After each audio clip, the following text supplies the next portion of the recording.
Lesiones tras TCE. Las lesiones más frecuentes que se producen como consecuencia de un TCE son las que vienen reflejadas en la diapositiva. Fracturas. Hablaremos 3 preguntas más tarde. Conmoción. Se define como una alteración variable del nivel de conciencia, con recuperación completa a posterior. En el TC no se evidencia alteración morfológica justificable del cuadro. Contusión. Son lesiones necrótico-hemorrágicas del cerebro al chocar contra las estructuras óseas craneales. Los lugares más frecuentes de presentación de las contusiones cerebrales son los lóbulos frontal, temporal y occipital. Lesión axonal difusa, dentro de 2 preguntas. Hematomas extraaxiales, hematoma epidural, subdural y la hemorragia subaracnoidea.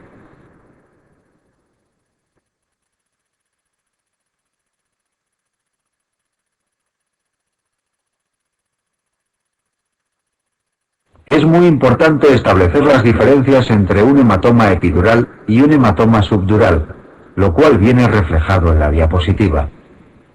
El origen del epidural suele ser arterial, desgarro de la arteria meningea media, y suele asociarse a una fractura del hueso temporal o parietal. Sin embargo, el subdural suele ser de origen venoso y asociarse con mucha más frecuencia a una lesión cerebral. Por ello, la mortalidad es mucho más alta en el subdural que en el epidural. La presentación más frecuente de los dos es la tríada de la enriación uncal. Sin embargo, de manera característica, pero poco frecuente, el epidural tiene un intervalo lúcico. Tras el golpe, el paciente puede tener un nivel de conciencia normal durante horas hasta que se produce el deterioro neurológico. El TC del epidural muestra una imagen de lente biconvexa, mientras que el subdural de semiluna. El tratamiento de los dos consistirá en una craneotomía más evacuación del hematoma.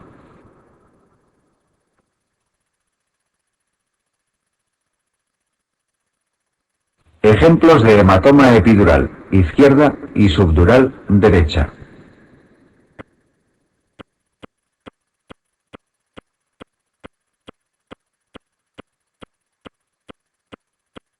Hematoma subdural crónico. En función del tiempo de evolución, los hematomas subdurales se clasifican en agudos, subagudos y crónicos. Hematoma subdural agudo, visto en la anterior pregunta. Es aquel hematoma de menos de 3 días de evolución. En el TC es hiperdenso, la sangre reciente es blanca en el TC. Hematoma subdural subagudo. Entre 3 días y 3 semanas de evolución. En el TC se comporta como isodenso al parénquima cerebral. Hematoma subdural crónico, de más de 3 semanas de evolución. En el TC se comporta hipodenso al parénquima. Suele deberse a la ruptura de venas puente que comunican las venas corticales con los senos venosos. Existe un antecedente traumático en aproximadamente la mitad de los casos. Hay 3 grupos de riesgo: los pacientes con trastornos de hemostasia, especialmente los antiagregados y anticoagulados, los pacientes alcohólicos y los ancianos. Clínicamente producen una sintomatología clínica inespecífica, como trastornos de memoria, de comportamiento, de atención, etc.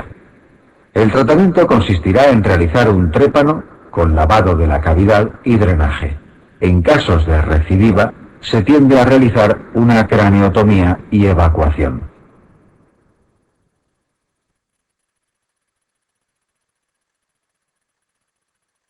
Lesión axonal difusa.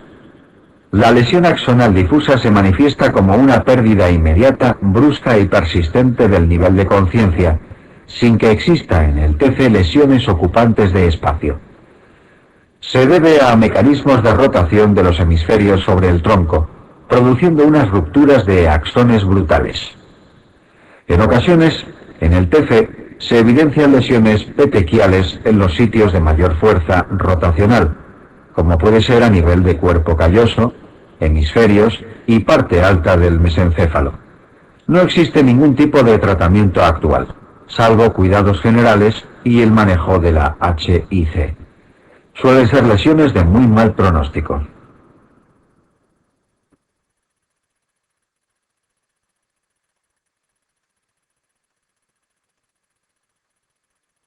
Fracturas.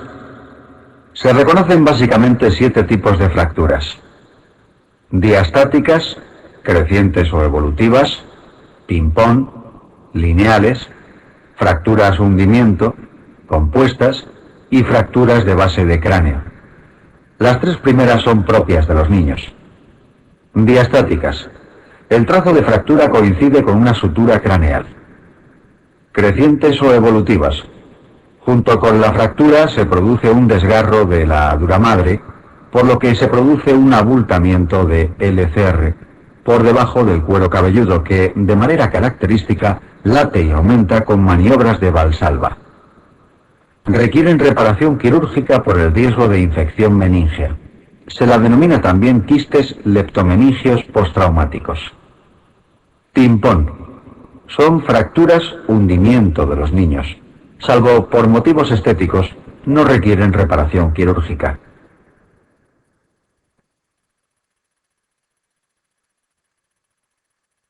Lineales. No hay desplazamiento. Fracturas hundimiento. Tienen un alto riesgo epileptógeno, por lo que requieren profilaxis. Fracturas compuestas. El trazo de fractura coincide con una herida del cuero cabelludo o lesión de pares de un seno paranasal. Esto hace que exista riesgo de infección de partes blandas u osteomielitis. Sin embargo, como la duramadre está íntegra, el riesgo de infección intracraneal es bajo, a diferencia de las fracturas abiertas en las que hay desgarro de duramadre.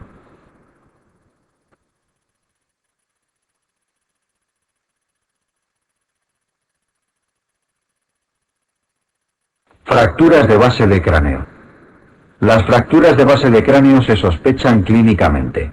Una fractura de base craneal anterior puede producir un hematoma en anteojos y salida de sangre y o LCR por la nariz. Esto último muy raro, pero muy característico. Una fractura de peñasco produce el denominado signo de Battle o hematoma mastoideo y salida de sangre y o LCR por el oído. También raro, pero característico. En estas fracturas pueden afectarse de manera inmediata los pares craneales que se sitúan cerca de la base craneal, como el nervio olfatorio y el nervio óptico en fracturas de base anterior, y el séptimo y octavo en las de peñasco, y el sexto par en las de clivus. El diagnóstico se establece con el TC ventana ósea para visualizar el hueso. El tratamiento suele ser conservador.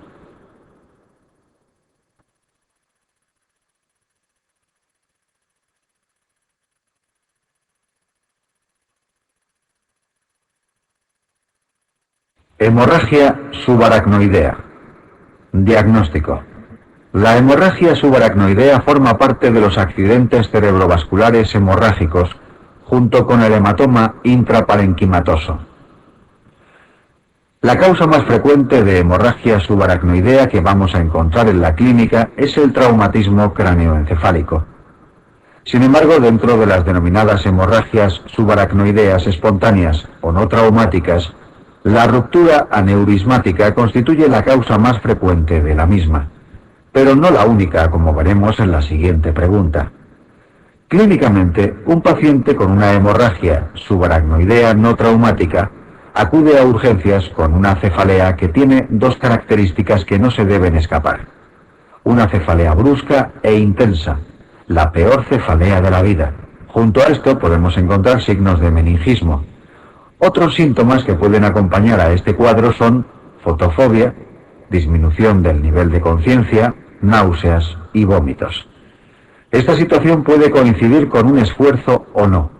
De hecho, hasta en una tercera parte de las hemorragias subaracnoideas se desencadenan durante el sueño.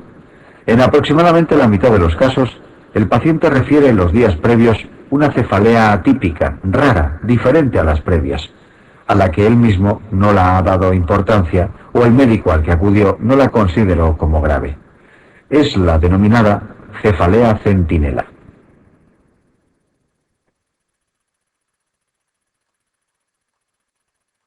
Ante un paciente con este cuadro, la primera prueba que debemos realizar es un TC cerebral sin contraste. Nunca ponerlo, ya que nos puede enmascarar la hemorragia. La sensibilidad de esta prueba en las primeras 48 horas para diagnosticar una hemorragia subaracnoidea es del 95%. Si el TC es negativo, el siguiente paso sería la realización de una punción lumbar, en la que vamos a detectar sangre o líquido xantocrómico. Nunca realizaremos una punción lumbar previo al TC, aunque su sensibilidad sea mayor. Con estas pruebas hemos diagnosticado una hemorragia subaracnoidea independientemente de la causa que la haya provocado. El siguiente paso consistirá en ir a buscar la causa de la hemorragia. Como lo más frecuente es que se trate de una ruptura aneurismática, deberemos empezar con una angiografía cerebral de los 4 vasos, 2 carótidas y 2 vertebrales, ya que hay un porcentaje significativo de casos en los que existen múltiples aneurismas en el paciente.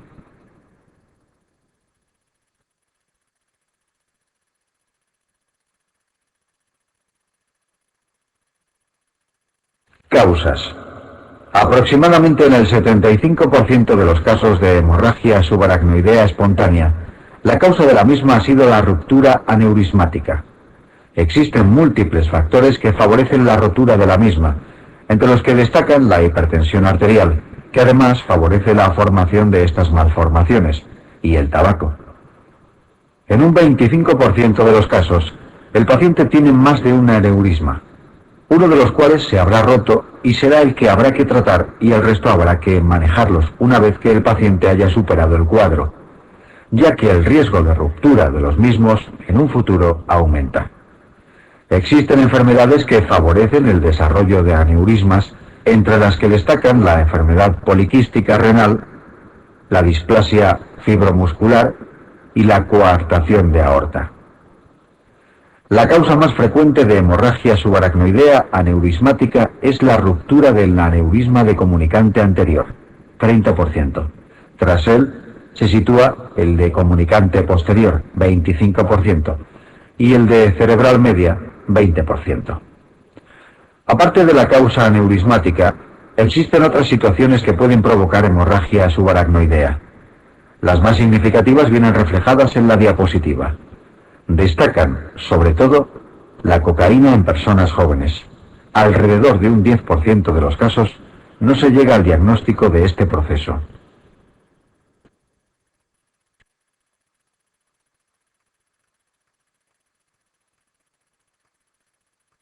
Tratamiento. A la hora de manejar una hemorragia subaracnoidea espontánea, debemos diferenciar entre el tratamiento de esta y el tratamiento de los aneurismas cerebrales. Tratamiento de la hemorragia subaracnoidea. Se persiguen 2 objetivos, que son prevenir el resangrado y prevenir el vasoespasmo. Para cumplir el primero, debemos adoptar todas las medidas que controlen la TA, evitando sobre todo las elevaciones bruscas de la misma. Para ello debemos emplear fármacos antihipertensivos en casos donde la cifra de tensión se dispare, evitar descensos bruscos y mantenidos, ya que disminuye el flujo sanguíneo cerebral. Daremos al paciente antieméticos y laxantes. Se procederá a la sedación ligera del mismo si lo precisa y administraremos fuerte analgesia. Para prevenir el vasoespasmo, iniciaremos con un antagonista de los canales del calcio, el nifedipino. Tratamiento del aneurisma. Existen actualmente 2 formas fundamentales de tratamiento de esta malformación, que es el clipaje quirúrgico o la embolización con una forma de alambres, los coils. Existe mucha incertidumbre en relación a si el clipaje es mejor que la embolización o viceversa, si bien estudios muy recientes se inclinan por esta última modalidad.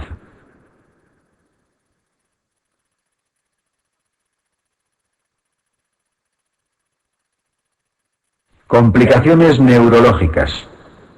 La hemorragia subaracnoidea conlleva un número y porcentaje significativo de complicaciones tanto sistémicas, hiponatremia, isquemia, miocárdica, neumonías, etc., como neurológicas, resangrado, hidrocefalia aguda y crónica y vasoespasmo.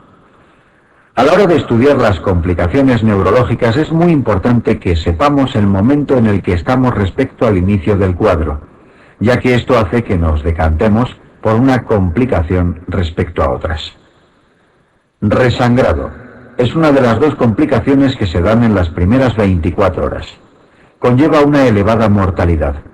La mejor manera de tratar el resangrado es prevenirlo, mediante la actuación precoz sobre el aneurisma, si es la causa de la hemorragia subaracnoidea. Se han empleado antifibrinolíticos, pero se vio que aumentaban el riesgo de vasoespasmo, por lo que se han desestimado. Hidrocefalia aguda. Se trata de otra complicación propia de las primeras 24 horas. Se debe a dificultades en la circulación de LCR por el espacio subaracnoideo, por la sangre acumulada. El tratamiento consistirá en un drenaje ventricular externo.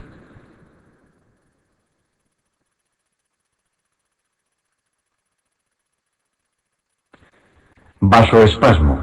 Constituye la causa más frecuente de morbimortalidad de la hemorragia subaracnoidea. Su incidencia se sitúa entre los 3 y 15 tras el inicio del cuadro, siendo máxima entre el sexto y octavo día. A mayor cantidad de sangre en el espacio subaracnoideo, mayor riesgo de vasoespasmo. También el tabaco favorece el desarrollo de vasoespasmo.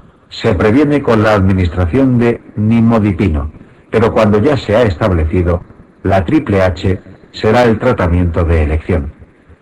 Consiste en generar hipertensión arterial, hipervolemia y hemodilución. Hidrocefalia crónica. Se produce semanas o meses después de haber superado el cuadro. La fibrina resultante de la degradación de la sangre del espacio subaracnoideo impide una circulación normal de LCR. Se manifiesta con apraxia de la marcha, demencia y alteraciones esfinterianas. Es la hidrocefalia crónica del adulto.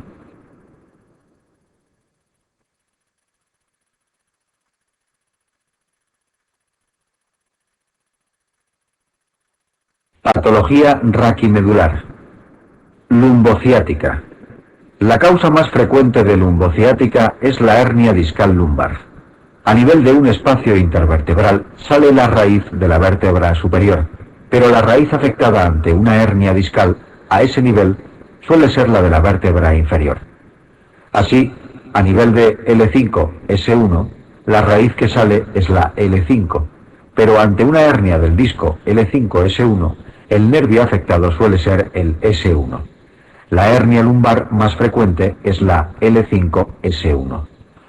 A la hora de explorar una raíz, debemos tener en cuenta la distribución sensitiva, la distribución del déficit motor y el reflejo alterado. Raíz L4. Se distribuye por la cara anteromedial de la pierna y borde interno del pie. Es la responsable de la extensión de la rodilla y del reflejo rotuliano. Raíz L5. Se distribuye por la cara anterolateral de la pierna, dorso del pie y característicamente el primer dedo. Es la responsable de la flexión dorsal del pie o extensión. No suele tener reflejo asociado, si bien en ocasiones puede ser el aquileo. Raíz S1. Se distribuye por el dorso de la pierna, borde externo del pie y planta del pie. Es responsable de la flexión plantar del pie y del reflejo aquileo.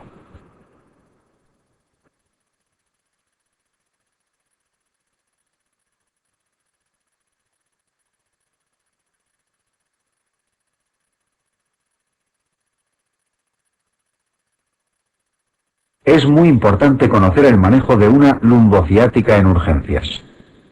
Todo paciente que refiere una lumbociática, sin las excepciones que a continuación veremos, debe manejarse con un tratamiento sintomático sin más, que incluya analgésicos, antiinflamatorios y en ocasiones un miorrelajante. No se recomienda el reposo en cama a estos pacientes. No realizaremos radiografías simples ante una lumbociática simple. Con esto el cuadro cede en aproximadamente el 70% de los casos dentro del primer mes. Si a las 4 semanas el dolor persiste, realizaremos una RM y en caso en que se confirme la hernia, le propondremos al paciente la intervención, que que consistirá en flavectomía, hemilaminectomía con distectomía. Sin embargo, existen unas excepciones a este cuadro general. 1. Pacientes con antecedentes de infección reciente, traumatismo sobre la columna o tumores. Ver factores de riesgo de lumbalgia en el manual. 2. Pacientes que refieren un déficit motor progresivo. 3. Pacientes con un síndrome de cola de caballo, con lumbociática bilateral, debilidad en extremidades inferiores, anestesia en silla de montar y disfunción sexual y esfinteriana. A los pacientes que se encuentran en cualquiera de estos tres grupos se les debe someter a pruebas diagnósticas sin tener que esperar las 4 semanas.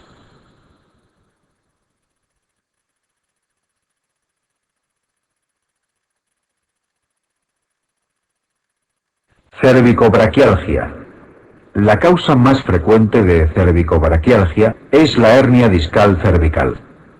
Recordad que existen 7 vértebras cervicales y 8 raíces cervicales. A nivel de un espacio intervertebral cervical sale la raíz de la vértebra de abajo y en el caso de una hernia a ese nivel se afecta también la de abajo. Por ejemplo, ante una hernia discal C5, C6, la raíz que sale en ese espacio es la C6 y la raíz afectada es la C6. La hernia discal más frecuente es la C6, C7. Como en las raíces lumbares, la exploración de una raíz cervical engloba la distribución motora, sensitiva y los reflejos. Raíz C6. Se distribuye por la cara lateral del antebrazo. Es responsable de la flexión del codo y la extensión de la muñeca. Recordad que es la raíz del corte de mangas y de los reflejos bicipital. A veces este depende de C5 y estilo radial. Raíz C7. Se distribuye por el tercer dedo. Es responsable de la extensión del codo y flexión de la muñeca y del reflejo tricipital. A veces este depende de C8. Raíz C8. Se distribuye por la cara medial del antebrazo. Es responsable de la movilidad de los dedos. En ocasiones es responsable del reflejo tricipital.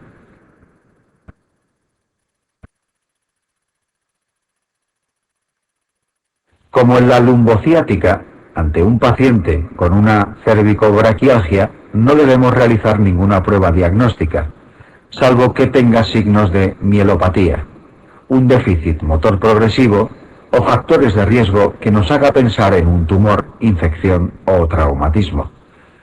También se les trata de manera sintomática durante 4 semanas. El cuadro suele ceder en un 90% de los casos de manera espontánea dentro del primer mes. Si no cede, realizaremos una RM y en el caso en el que se confirme una hernia, procederemos a su extirpación por vía anterior, técnicas de Cloward o de Smith-Robinson.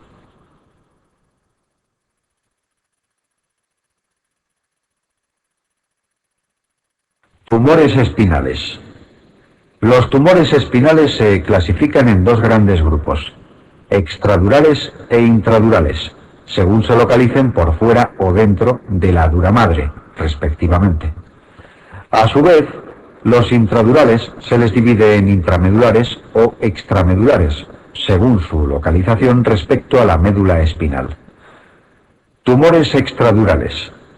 Constituyen el grupo más numeroso, abarcando más del 50% de los tumores espinales que vamos a encontrar. Entre ellos destacamos las metástasis y los cordomas. Las metástasis son los tumores espinales más frecuentes, siendo el origen pulmonar el grupo más común. La vía hematógena constituye la forma de diseminación más frecuente. Se localizan fundamentalmente a nivel torácico y el tratamiento a realizar en estos tumores es puramente paliativo, bien sea con radioterapia o cirugía. En relación a los cordomas, debemos recordar de ellos que son tumores derivados de una estructura embrionaria que es la notocorda, que posee un grupo de células características que son las células fisalíforas y que se localiza fundamentalmente en el sacro, A nivel craneal se localiza sobre todo en clivus.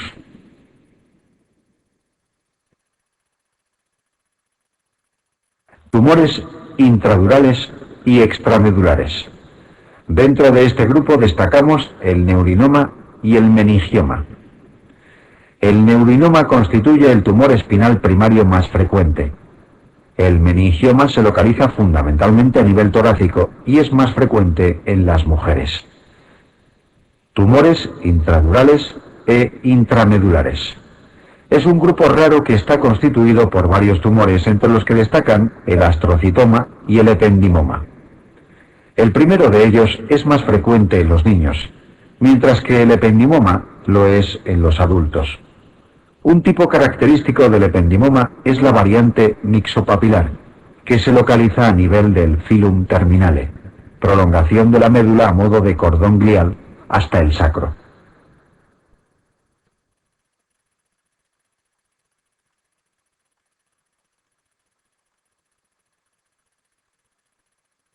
Traumatismos medulares. A la hora de enfrentarnos ante un traumatismo medular, debemos considerar si la lesión es completa o incompleta, ya que el pronóstico de las dos es totalmente diferente. Una lesión medular es completa cuando no hay ningún tipo de función motora y sensitiva, 3 niveles por debajo del lesional. Por otro lado, es incompleta cuando se mantiene algún tipo de función motora o sensitiva por debajo del nivel lesional. Ejemplos de lesiones incompletas son el síndrome de Brown-Séquard o el síndrome espinal anterior. Solamente un 4% de las lesiones completas dentro de las primeras 24 horas tras el traumatismo se recuperan. No hay casos de lesiones completas que se hayan recuperado después de 24 horas. Como consecuencia de un traumatismo medular, pueden existir dos tipos de shock, el espinal y el neurogénico. Nos encontramos ante un shock espinal cuando en la exploración detectamos una parálisis flácida y arrefléxica, siendo una lesión de primera motoneurona. Es una fase que dura unas 2 o 3 semanas, pasadas las cuales se produce la parálisis espástica e hiperrefléxica. Un shock neurogénico se produce por interrupción de la vía simpática por lesión del asta intermedio lateral. Esto origina un predominio del parasimpático en el organismo, haciendo que se produzca un shock cardiocirculatorio que cursa característicamente son bradicardia.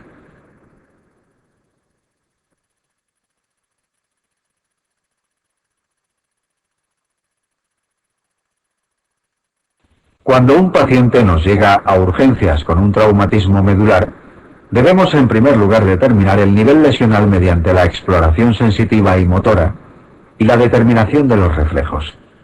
El siguiente paso será la realización de placas radiológicas simples en las que se incluirán como mínimo las cervicales. En el lugar en el que encontremos la fractura en las radiografías o donde establezcamos el nivel lesional, debemos realizar un TC con cortes finos. En caso de dudas o en el caso en el que no veamos nada, indicaremos una RM. El empleo de metilprednisolona a altas dosis dentro de las primeras 8 horas de haber sufrido el traumatismo, protocolo NAS2, es muy controvertido en el momento actual, ya que se ha visto que aumenta la incidencia de infecciones en el paciente. La indicación urgente de descompresión quirúrgica se establecerá en el caso de lesiones incompletas, con déficit motor progresivo, y en el que exista una causa extrínseca a la médula responsable del cuadro, fragmentos de fractura, por ejemplo. La descompresión está contraindicada en lesiones completas de más de 24 horas de evolución.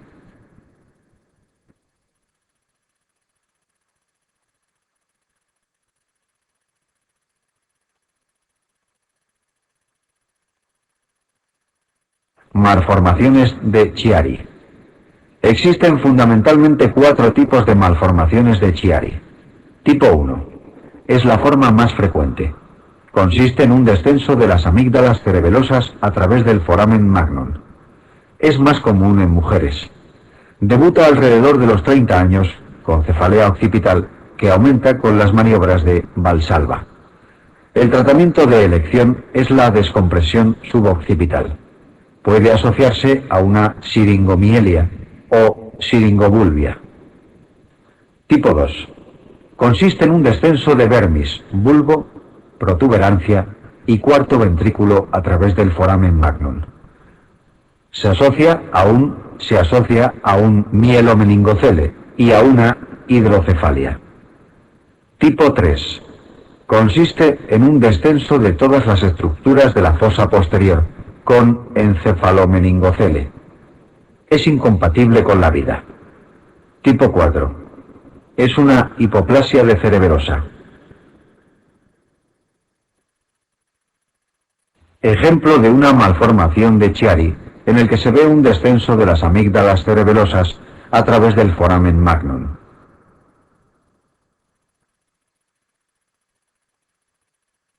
Absceso epidural espinal. El absceso epidural espinal puede ser agudo, siendo el Staphylococcus aureus el germen más frecuente, o crónico, donde el Mycobacterium tuberculosis es el más implicado. Vamos a referirnos a las formas agudas. Existen una serie de factores predisponentes, entre los que destacan la diabetes y la adicción a drogas por vía parenteral. En este último grupo debemos tener presente, aparte del Staphylococcus aureus, a la Pseudomonas aeruginosa. Se localizan fundamentalmente a nivel torácico y los gérmenes pueden llegar al espacio epidural por vía hematógena, lo más frecuente, o por contigüidad.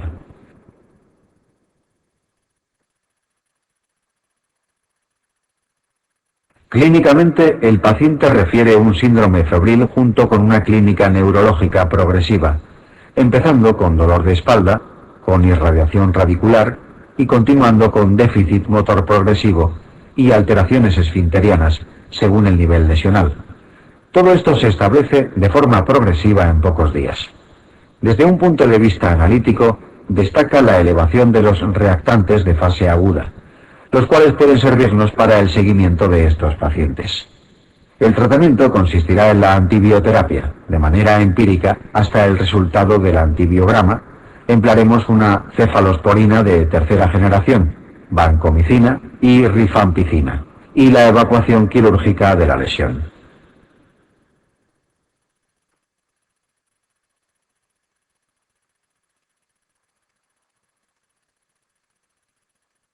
Otros temas. Neuralgia del trigémino. El nervio trigémino tiene 3 ramas sensitivas, según muestra el dibujo de la diapositiva. La primera rama, V1, es la supraorbitaria, color verde del dibujo. La segunda, V2, es la infraorbitaria, color rosa. Y la tercera, V3, la mandibular, color amarillo. La neuralgia del trigémino suele ser esencial o idiopática, afectando con más frecuencia a mujeres por encima de los 40 años.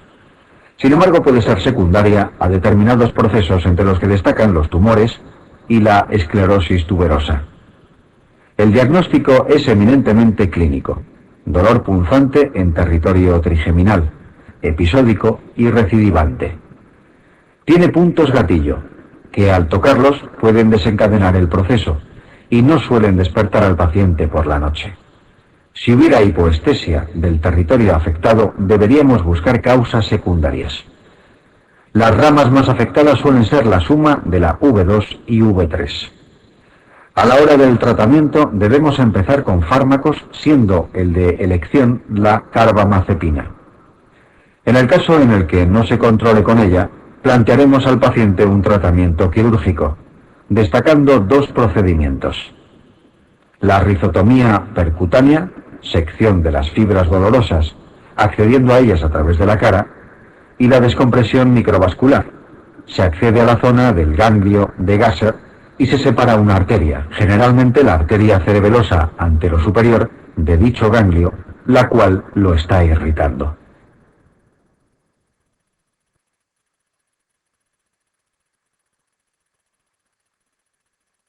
Absceso cerebral. Gracias al empleo de la antibioterapia, la incidencia del absceso cerebral ha descendido de manera significativa.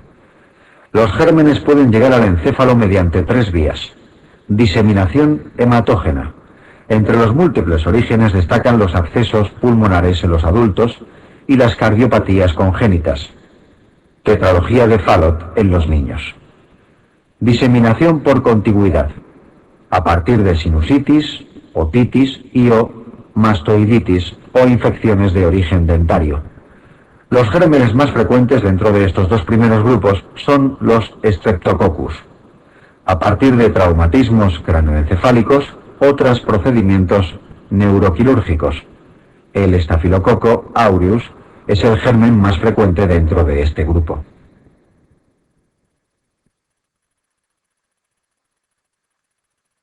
Clínicamente, los pacientes se presentan con una tríada clásica: síndrome febril, con focalidad neurológica, y una clínica de hipertensión intracraneal.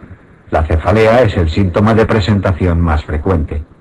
El tratamiento consistirá en antibioterapia. De manera empírica usaremos una cefalosporina de tercera generación, vancomicina y metronidazol. Antiepilépticos, dexametasona, si hay efecto masa debido al edema, y extirpación quirúrgica de la lesión, mediante PAAF o extirpación a cielo abierto.